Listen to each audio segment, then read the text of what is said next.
I pledge allegiance to the flag of the United States of America and to the republic for which it stands, one nation, under God, indivisible, with liberty and justice for all. And join me for a moment of silent prayer.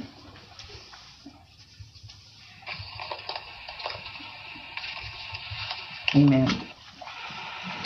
Okay, agenda item number 3 is approval of agenda. So is there a motion to, I don't think there's any additions or changes, so is there a motion for approval? Move. Support. All those in favor signify by saying aye. Aye. Aye. Opposed?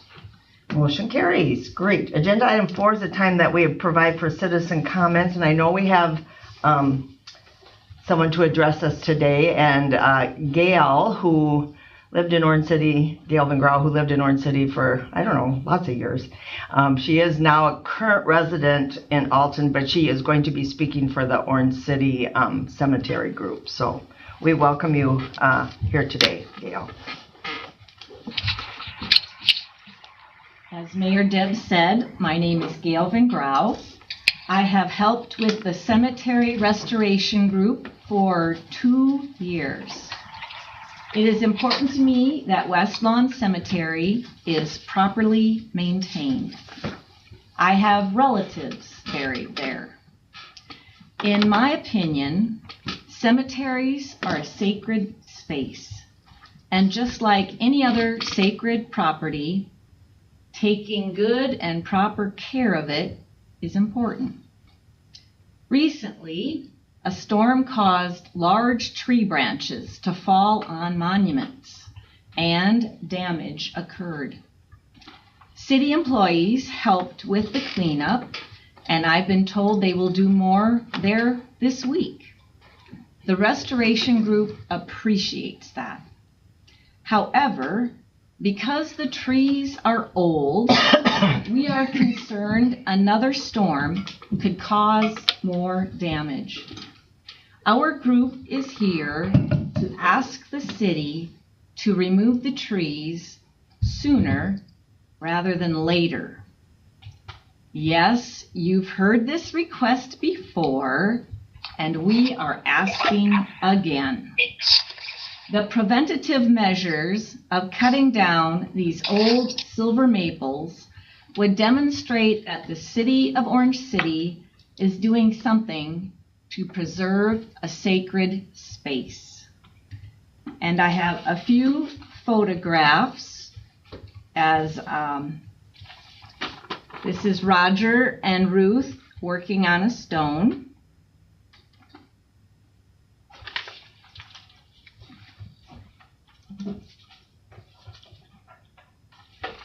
There it's upright, looking good after their work.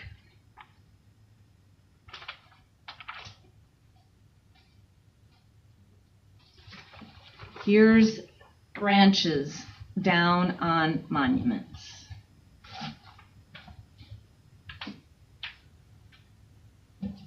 And here's a photograph of a row of damage after the branches have been removed. Thank you for your time. Thank you, Gail. Any questions or anything from anybody? Are you still with us, Brett? I am, Okay, yes, okay. thank you. Yeah. Just quiet, making sure. No, All right, we appreciate it. We appreciate your comments very much. And most of the time with citizen comments, we don't take any action or any decision making. So, but we did hear you. So agenda item number 5 is approval of the minutes from June 16, 2025. I don't know if you guys had a chance to review those, and if you're fine with them, I entertain a motion for approval. Move to approve. Support. All those in favor signify by saying aye. Aye. aye. Opposed? Motion carries. Excellent. Agenda item 6 is a time for a public hearing on the matter of adoption of plans, specifications, form of contract, and estimate of cost for the construction of the Vets Park Path project. And we welcome Mark Nyhoff from Beck Engineering here. And I'll just start and go ahead and open the public hearing and let you go, Mark. Yes. So we bid the project for the Vet Park path improvements. We received 4 bids, ranging from $126,775.80 to $172,470 for the project. So a pretty good range. Our estimate was about 131 for that. So we believe we received a few good bids just below our engineer's estimate. The low bid was from Vanderwent and Sons, and they will be having Sioux Concrete, Rob Sioux Concrete doing the actual concrete of it, and Vanderwent will be the prime contractor. Okay. Anybody else here to speak on any? Yes, Sarah. Do you want me to go there or no? Okay, so I'm going to talk for Jared. Jared couldn't be here today. 2 just points of reference. I haven't heard a lot about the Vets Park Trail and the purpose for it. I know there's a lot of sidewalks in need of repair, especially I call bingo at Pioneer Home, and a lot of the ladies there say just getting sidewalks from Pioneer Home to downtown with people that have assisted needs is difficult. And so I was curious from the council's perspective why this was more important or had gotten a faster move, because I haven't understood the purpose behind doing this particular path. But more importantly, what Jared wanted to speak on, and I can't do it as well because I don't ride bike, but he loves riding bike. That's such a thing around here. And I just wanted to remind council that as we look at what trails and paths that we're putting in, are we still trying to connect and create this larger trail system? I know that there's been some hiccups with some farms and things, but excuse me, is that something that we're still working towards and saving money towards? Because I think that that would be a very big draw for our area if we could continue that process. And again, this particular path, I don't see how that works into the greater system outside of that. So I think, yeah. It was a request, wasn't it, from a bunch of...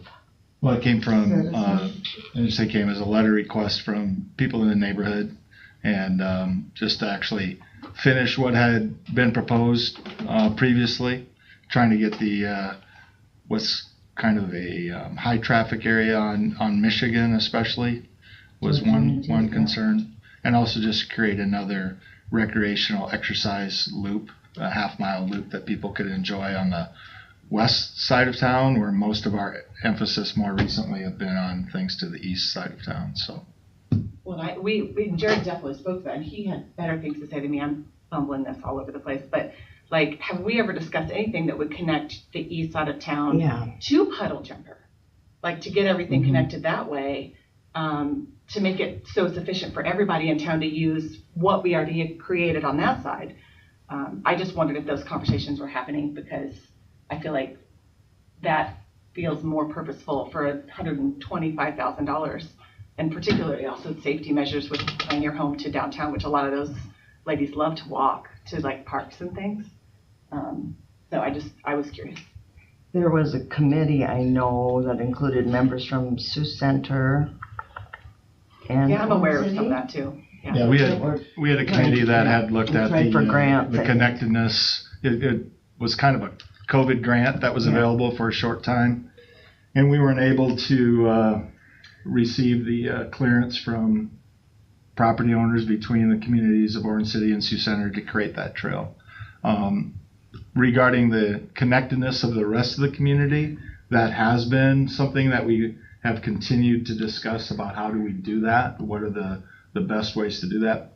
Part of that actually would be a connection for that's a small portion of the Vets Park Trail, but we've looked at different connections from the I'm going to call it the North Wyland area, and then heading west, and then trying to connect around Michigan where Unity's connected, and then moving up the rest of the direction towards the Puddle Jumper Trail near Vogel. So we've looked at all of those. We don't have a specific plan in place for all of those.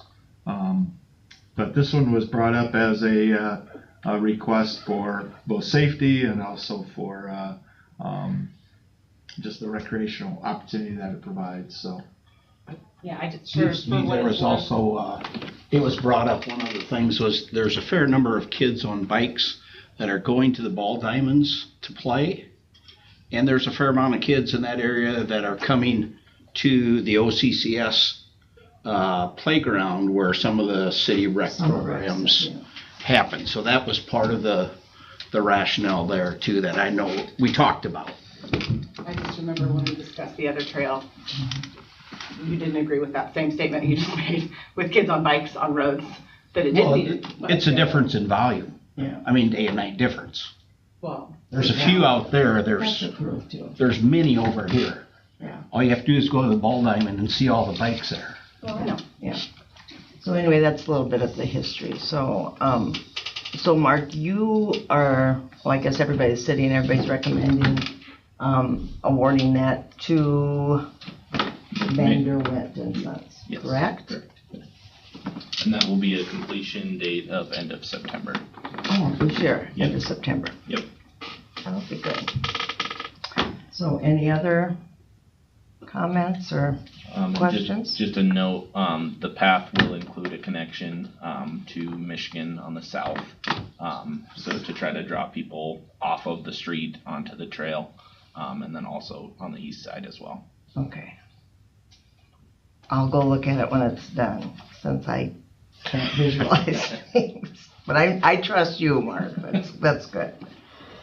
So if there's no other comments, we'll go ahead and close the public hearing. And then we need a motion to adopt the plan, specifications, form of contract, and estimate of cost. That's a simple motion. So moved. Support. Any questions? All those in favor signify by saying aye. Aye. Aye. Opposed? Motion carries. And then the second motion is the consideration of bids and awarding of the contract with a recommendation to Vanderwent and Sons from Lamar's. So moved. Support. All those in favor signify by saying aye. Aye. Opposed? Motion carries. Good. Thank you, Mark, for Okay. coming. Thank you. Nice to see you 2 days in a row. Yeah. Agenda item 7 is a fireworks display request, which is from the MOC Foy Valley Pride of the Dutchman Band Parents Association, right? Did they make that with you, Janet? Yes, it Is that did. Yep. And it looks like that is for October 11. Correct. That's when they have their build championship. And it says it will be launched from the gravel area south of the street department. Right. And Van Engelen Hoban Agency is the approved insurance, has the approved certificates. I think they've done that over the past years. So you just need a motion to approve that, correct? So moved. Support. All those in favor signify by saying aye. Aye. Aye. Opposed? Motion carries. Agenda item, new police officer, Jim Potterbaum is here to update us on that. Thank you, Chief Jim. Yeah, so gonna talk a little bit about Sean Randolph. Sean started his law enforcement career in Osceola County, and he's currently a patrolman for the city of Adel, Iowa. Sean's been serving in Adel for approximately 3 years. Earl and I interviewed Sean, and we feel like he'd be a good fit for our department. Sean is also a certified officer, meaning that he would not have to go to the academy. And so we are asking for your approval for Sean to join our team. We don't get very many of those, do we, that have already... The last 3 we have. Oh, we have. You're on a streak there, Jim. Good for you. Yeah, that is very helpful, because then they can start. Yeah. Am I correct? Whenever. Yeah, they ride with us for a while. Yeah, get the lay of the land. And Yep. Yeah. You have a target date? Do you think he could start, or is he still talking? I think he's still talking, trying to figure out arrangements with everything he's got going on. Yeah. His father, but Yeah. I think I was gonna give him a call after today to get down a better date. Yeah. And just reassure him we can give him some grace there that what he needs to Yeah, sure. get relocated. And, yeah. Yep. So duties to him, yeah, that's for sure. Good. So we do need a motion to approve Sean Randolph as to fill the open police officer position. Support. All those in favor signify by saying aye. Aye. Aye. Opposed? Motion carries. Great. Thank you. Thanks, Jim. Administrative reports. Yeah, just building a little bit on police officer situation with this hire. We also are anticipating, we received a letter for retirement of Bruce Jacobsma on September 17. So I think we will follow through with the next steps of some additional interviews to start getting ready, because we know it's highly likely that the next hire would probably have some requirements for going to academy. So we're going to start that process a little bit so that we're ready. Bruce has been on limited duty for several weeks already, and so we know that we need to overcome that. We did receive quotes for removal of it's primarily ash trees, but other diseased trees in the city parks and in the right-of-ways. I believe it's about 125 trees. That low quote came from Top Notch. So we had 3 different quotes that came in, and just short of $44,000 is what we would be moving forward with there. May I ask, where is Top Notch? I don't know. Rock Valley. Rock Valley, okay. Not familiar with them. Mayor's Cup yesterday, I thought went really well. It was a great opportunity for mayor, city staff to connect with many of our investors in the community, some of the developers. So I think, of course, we had a gorgeous day, so that was awesome. Planning on our customer appreciation dinner tomorrow evening. So that's starts at 5 o'clock, serving till 7. So people in the community are sure welcome to join us for that meal, and thank you for all of you that have signed up for a time to help serve there as well. Gail mentioned members of our staff that helped clean up tree debris in the cemetery. There's the limb that they mentioned on the north side of town, but then also a tree went down in the middle of the cemetery, which we never would have anticipated going down.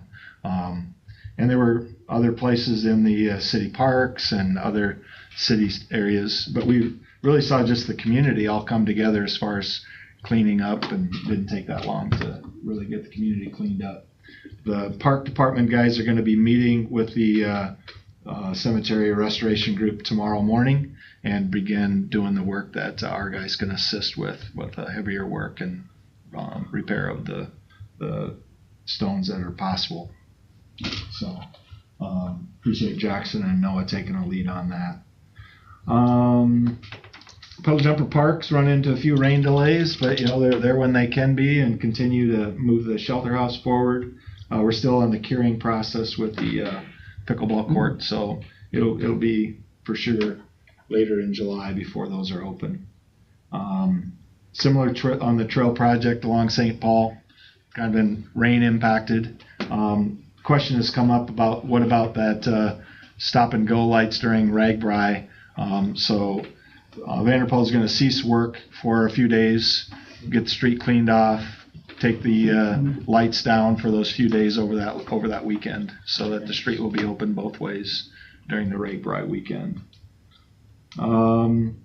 Speaking of Ragbri, lots of volunteers, of course, that are very involved in that, but I appreciate in particular Noah and the crew getting all the things together with trash cleanup and things that will be related to that. I know Matt's working with other city staff on just the things that the city staff needs to have in place for Ragbri, and also Jim working with a lot of the coordinating the police, just a lot of intersections that need to be covered. So appreciate Jim's work on that.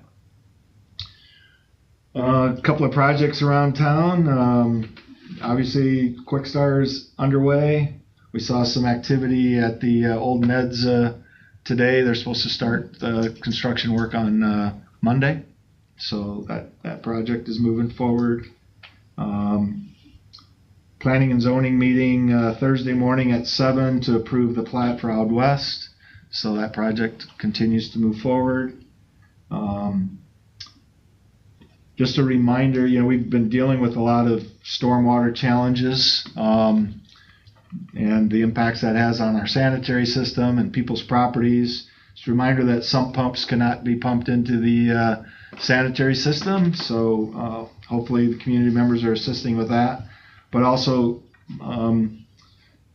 can't be discharged onto other people's property. So it needs to go on their own property where it's not running onto a neighbor or into the street with their stormwater discharge from their sump pumps. Yeah, I think those are the main things I wanted to bring you up to date on.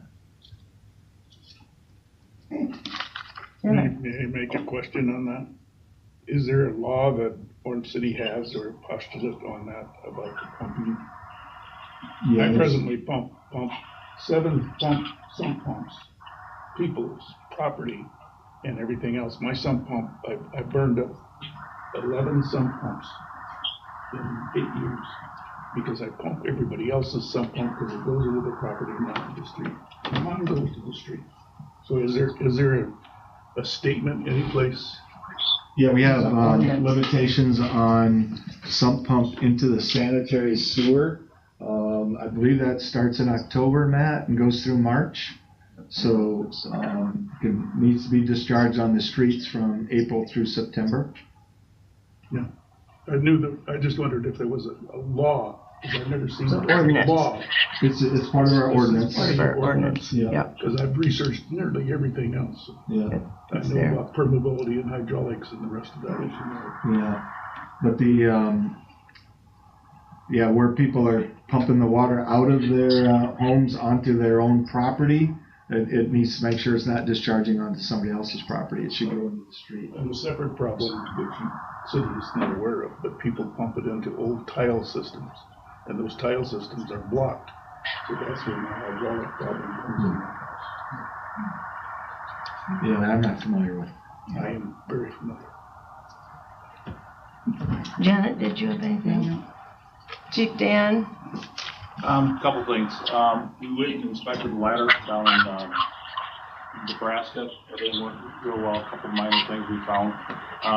Worked with Earl and Kent, got approval. We actually sent notices out the availability of our current ladder, which will be available next July. But starting the process, since it's going to take a sum of money, hopefully we get a sum of money for that. But through the process that they'd have to go through in their council and getting funds approved, we thought it'd be a good idea to at least let other departments know and start advertising, so that they plan ahead on that. During Rag Ride, the station, we're going to staff the station for 24 hours, actually 48 hours starting Friday noon through Sunday noon. So we'll have people that are actually staying overnight at the station. And then we're also working on our handbook, the bylaws and constitution that we'll be bringing to the city, hopefully early this fall, to have that implemented for the fiscal year. That hasn't been done for probably 5 years now. So updating some things as things have changed. So that's it for now. Thanks, Dan. Jim? I have a question. Have you been able to meet with any of the representatives from RAGBRAI that are supposed to help with the police? Yes. You have. You've had some. We've been meeting uptown. Oh, good. Some contact with them, Yep. and that's you're pretty comfortable with. Yeah, Okay. it's going really well. Okay. Good. I wanted to make sure that was one of my main concerns. So I'm glad that We have a lot more help. Yes. Perfect. Good. Good. Ryan did a great job with the Mayor's Cup yesterday. He made my life. Maybe he did it on purpose, so I wouldn't have to do anything because I might screw it up. But anyway, Ryan did a great job with coordinating and recruiting and planning the meals. We had one from Wildstra's and one from Creative Dining, so I just really appreciated his efforts yesterday, and it was a good day. So thank you to Ryan. Matt? Nope. Nope. Council. Oh, Brett, you're over there. You're on the phone, but I'll ask you first. nothing, Mayor. Thanks for allowing me to call in for this meeting. I know it's not ideal, but I appreciate you allowing this to work. And I got I could hear most of it. There were some things when folks were talking that was a little fuzzy, so I'll go back and watch that. But otherwise, nothing from me. Perfect. Thanks for being available, Brett. Olivia? Just apologize for my tardiness. Well, I said medical field. That's always your last patient is always a tricky one. Darren? Nope. What?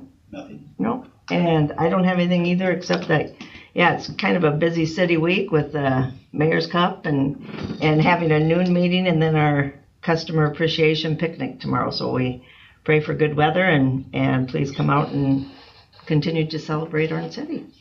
Is there a motion to adjourn? All those in favor signify by saying aye. Aye. Opposed? Motion carries. Thanks, everybody. Thanks, Brett. Talk to you.